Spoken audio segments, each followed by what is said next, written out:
Hi hello ಎಲ್ಲರೂ ಹೇಗಿದ್ದೀರಾ? ನಾನು ತುಂಬ ಚೆನ್ನಾಗಿದ್ದೀನಿ, ನೀವು ಸಹ ಚೆನ್ನಾಗಿದ್ದೀರಾ ಅಂತ ತಿಳ್ಕೊಂಡು ಇವತ್ತಿನ ವ್ಲಾಗ್ ಸ್ಟಾರ್ಟ್ ಮಾಡ್ತಾ ಇದ್ದೀನಿ. ಇನ್ನು ಯಾರು ನನ್ನ ಚಾನಲ್ನ ಸಬ್ಸ್ಕ್ರೈಬ್ ಮಾಡ್ಕೊಂಡಿಲ್ಲ ಅಂದರೆ ಪ್ಲೀಸ್ ಬೇಗ ಹೋಗಿ ಸಬ್ಸ್ಕ್ರೈಬ್ ಮಾಡ್ಕೊಳ್ಳಿ ಮತ್ತು ನನಗೆ ಸಪೋರ್ಟ್ ಮಾಡಿ ಅಂತ ಹೇಳ್ತಾ ಇವತ್ತಿನ ವ್ಲಾಗ್ ಸ್ಟಾರ್ಟ್ ಮಾಡ್ತಾ ಇದ್ದೀನಿ. Welcome to Ashwini lifestyle vlogs.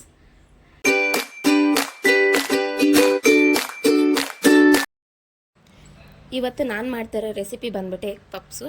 ನಾನು ಹೇಗೆ ಮಾಡ್ತೀನಿ ಅಂತ ನಿಮ್ಮ ಹತ್ರಲ್ಲೂ ರೆಸಿಪಿ ಶೇರ್ ಮಾಡ್ಕೊತೀನಿ, ಬನ್ನಿ. ಮೊದಲು ಒಂದು ಬಟ್ಲಿಗೆ 1.5 ಕಪ್ ಆಗೋಷ್ಟು ಮೈದಾ ಹಿಟ್ಟು ತೊಗೊಂಡಿದ್ದೀನಿ.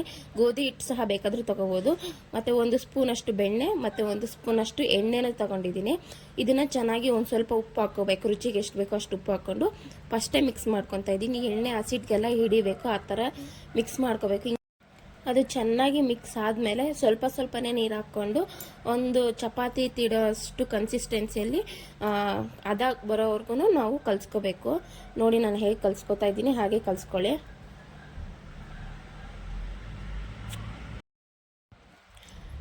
ಇದನ್ನು ಚೆನ್ನಾಗಿ ಕಲಿಸ್ಬಿಟ್ಟು 1 ಅವರ್, ಒಂದು ಅರ್ಧ ಗಂಟೆ ಆದರೂ ಮಿನಿಮಮ್ ನಾವು ನೆನೆಯಕ್ಕೆ ಬಿಡಬೇಕು. ಒಂದು ಪ್ಲೇಟಲ್ಲಿ ಮುಚ್ಚಿಟ್ಬಿಟ್ಟು ನಾನು ನೆನೆಯಕ್ಕೆ ಬಿಡ್ತೀನಿ.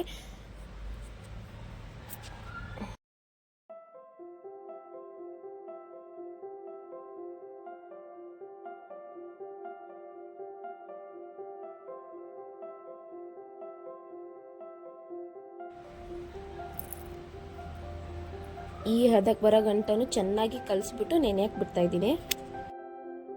ಹಿಟ್ಟು ನೆನೆಯಕ್ಕೆ ಇಟ್ಟಾದ್ಮೇಲೆ ಒಂದು 4 ಈರುಳ್ಳಿ, ನಾನು ಮೀಡಿಯಮ್ ಸೈಜ್ ಈರುಳ್ಳಿ ತೊಗೊಂಡಿದ್ದೀನಿ. ಇದನ್ನು ಸಣ್ಣ ಉದ್ದುದ್ದಕ್ಕೆ ಕಟ್ ಮಾಡ್ಕೋಬೇಕು. ಅದಾದಮೇಲೆ ಅರ್ಧ ಕ್ಯಾಪ್ಸಿಕಮ್ ತೊಗೊಂಡಿದ್ದೀನಿ. ಇದು ಆಪ್ಷನಲ್, ಬೇಕಂದರೆ ನೀವು ತೊಗೋಬೋದು, ಇಲ್ಲಾಂದ್ರೂ ಸ್ಕಿಪ್ ಮಾಡ್ಬೋದು.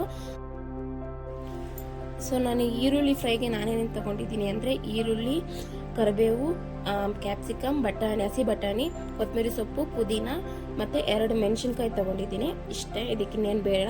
ಬೇಕಾದರೆ ನೀವು ಎಲೆಕೋಸು ಸಹ ಹಾಕ್ಕೊಬೋದು, ಅದು ಸ್ವಲ್ಪ ಟೇಸ್ಟ್ ಚೆನ್ನಾಗಿ ಬರುತ್ತೆ.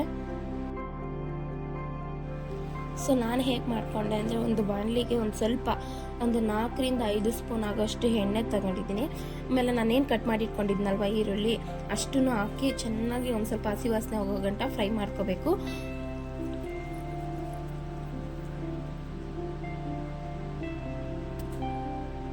ಅದು ಈ ಎಣ್ಣೆಯಲ್ಲೇ ಚೆನ್ನಾಗಿ ಫ್ರೈ ಆಗಬೇಕು ಈರುಳ್ಳಿ. ನಾವು ನೀರು ಹಾಕದೇ ಇರೋದ್ರಿಂದ ಎಣ್ಣೆಲೇ ಫ್ರೈ ಮಾಡ್ಕೋಬೇಕು. ಅದಾದಮೇಲೆ ಹಸಿಮೆಣ್ಸಿನ್ಕಾಯಿ ಮತ್ತು ಕರಿಬೇವು ಇದೆರಡನ್ನೂ ಹಾಕ್ಕೊಂಡು ಮತ್ತೆ ಫ್ರೈ ಮಾಡ್ಕೊತಾ ಇದ್ದೀನಿ. ಮತ್ತು ಹಸಿ ಬಟಾಣಿ, ಕ್ಯಾಪ್ಸಿಕಮ್ ಮತ್ತು ಕೊತ್ತಂಬರಿ ಸೊಪ್ಪು ಮತ್ತು ಪುದೀನ ಇಷ್ಟು ಏನಿತ್ತು ಎಲ್ಲ ಒಟ್ಟಿಗೆ ಹಾಕ್ಕೊಂಡಿದ್ದೀನಿ. ಸ್ವಲ್ಪ ಉಪ್ಪು ಹಾಕಿ ಚೆನ್ನಾಗಿ ಎಣ್ಣೆಯಲ್ಲಿ ಹಸಿ ವಾಸನೆ ಹೋಗೋ ಗಂಟ ಫ್ರೈ ಮಾಡ್ಕೋಬೇಕು.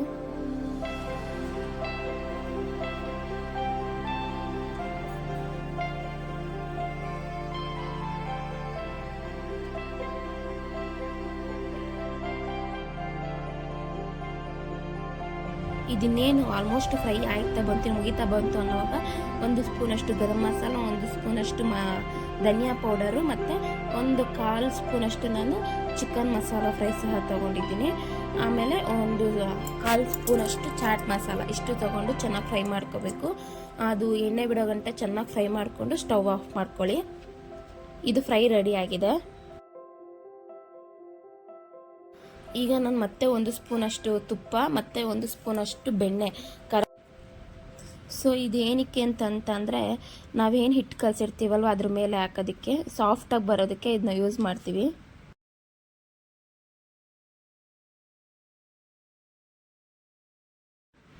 ಅದಾದಮೇಲೆ ಇಲ್ಲಿ ನಾನು 4 ಮೊಟ್ಟೆ ಬೇಯಿಸಿ ಇಟ್ಕೊಂಡಿದ್ದೀನಿ ಆಗಲೇ. ಒಂದು ಸ್ವಲ್ಪ ಉಪ್ಪು ಹಾಕಿ, ಉಪ್ಪು ಸಾಮಾನ್ಯವಾಗಿ ಹಾಕಲ್ಲ, ನಾನು ಹಾಕಿದ್ದೀನಿ ಒಂದು ಸ್ವಲ್ಪ ಎಕ್ಸ್ಟ್ರಾ ಟೇಸ್ಟ್ ಬರಲಿ ಅಂತ. ನಾನು ಕಟ್ ಮಾಡಿ ಅರ್ಧ ಭಾಗ ಕಟ್ ಮಾಡಿ ಇಟ್ಕೋತಾ ಇದ್ದೀನಿ ಸೈಡಲ್ಲಿ.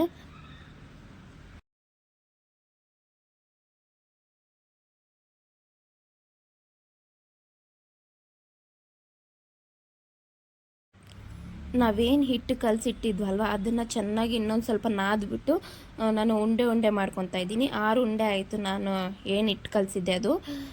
ಚೆನ್ನಾಗಿ ರೌಂಡ್ ಮಾಡಿಬಿಟ್ಟು ಎಷ್ಟು ತೆಳುವಾಗುತ್ತೋ ಅಷ್ಟು ತೆಳುವಾಗಿ ತಿಡ್ಕೋಬೇಕು. ಹಿಟ್ಟು ಹಾಕ್ಕೊಂಡು, ಮೈದಾ ಹಿಟ್ಟು ಹಾಕ್ಕೊಂಡು ನಾನು ತುಂಬ ಎಷ್ಟು ತೆಳುವಾಗುತ್ತೋ ಪೇಪರ್ ಥರ ತೆಳ್ಳಗೆ ಮಾಡ್ಕೋಬೇಕು.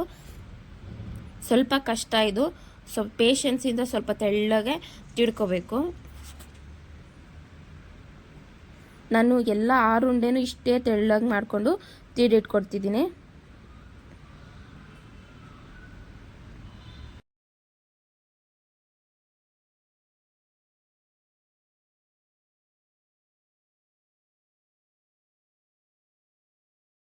ಇವಾಗ ನಾವು ತೀಡಿಟ್ಟಿರೋಂಥ ಹಿಟ್ಟನ್ನ ಒಂದೊಂದೇ ಲೇಯರ್ನ ತೊಗೊಂಡು ಈ ಥರ ನಾವೇನು ಮಿಶ್ರಣ ಕಲಸಿಟ್ಟಿದ್ವಲ್ಲ ಅದನ್ನ ಹಾಕ್ಬಿಟ್ಟು ಒಂದೊಂದೇ ಹಾಕಿ ಇಡಬೇಕು.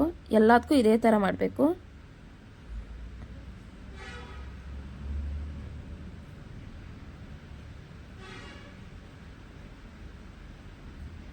ನೋಡಿ, ನಾನು ಎಲ್ಲ ಹಿಟ್ಟಿಗೂ ಇದೇ ಥರ ಹಾಕ್ತಾ ಇದ್ದೀನಿ.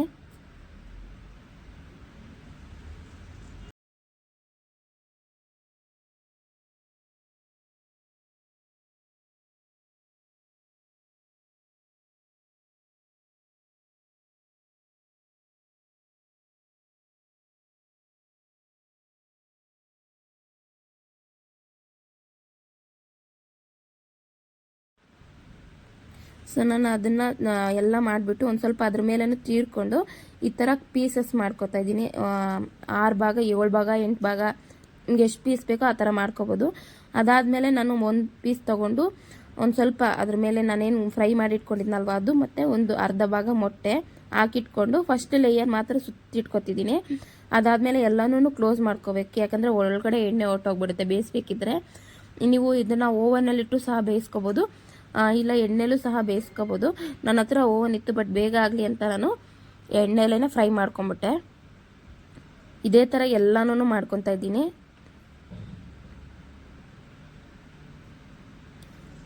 ಈಗ ಎಣ್ಣೆ ಸಹ ಕಾಯಕ್ಕಿಟ್ಟಿದ್ದೀನಿ. ನಾನು ಎಲ್ಲ ರೆಡಿ ಮಾಡಿ ಇಟ್ಕೊಂಡಿದ್ದೀನಿ. ನೋಡ್ಬೋದು ನೀವು, ಇಲ್ಲಿ ಎಣ್ಣೆ ಸಹ ಕಾಯಕ್ಕಿಟ್ಟಿದ್ದೀನಿ. ಒಂದೊಂದೇ ಹಾಕ್ಬಿಟ್ಟು ನಾನು 4 ಹಾಕಿ ಬೇಯಿಸ್ಕೊಂಡೆ. ಇದನ್ನು ಲೋ ಫ್ಲೇಮಲ್ಲೇ ಇಟ್ಕೊಂಡು ಬೇಯಿಸ್ಕೋಬೇಕು, ಯಾಕಂದರೆ ಸೀದೋಗ್ಬಿಡುತ್ತೆ, ಬಟ್ ಒಳಗಡೆ ಬೆಂದೇ ಇರಲ್ಲ, ಆ ಥರ ಆಗ್ಬಿಡುತ್ತೆ. ಅದಕ್ಕೆ ನಿಧಾನವಾಗಿ ಲೋ ಫ್ಲೇಮಲ್ಲೇ ಇಟ್ಕೊಂಡು ಬೇಯಿಸ್ಕೋಬೇಕು. ಸೊ ನೋಡ್ಬೋದು ನೀವು, ಎಲ್ಲ ಫ್ರೈ ಆಗಿದೆ. ನಾನು ಇದೇ ಥರ ಎಲ್ಲನೂ ಲೋ ಫ್ಲೇಮಲ್ಲೇ ಇಟ್ಕೊಂಡು ಬೇಯಿಸ್ಕೊಂಡೆ. ಸೊ ಇವತ್ತಿನ ವಿಡಿಯೋ ಇಷ್ಟ ಆಗಿದ್ರೆ ಗೊತ್ತಲ್ಲ, ಪ್ಲೀಸ್ ನನ್ನ ಚಾನಲ್ನ ಸಬ್ಸ್ಕ್ರೈಬ್ ಮಾಡಿಕೊಂಡು ನನಗೆ ಸಪೋರ್ಟ್ ಮಾಡಿ. ಹೇಗಿತ್ತು ಅಂತ ನೀವು ಒಂದ್ಸತಿ ಟ್ರೈ ಮಾಡಿ ನನಗೆ ಕಮೆಂಟ್ ಮಾಡಿ ತಿಳಿಸಿ.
ಚೆನ್ನಾಗಿತ್ತು.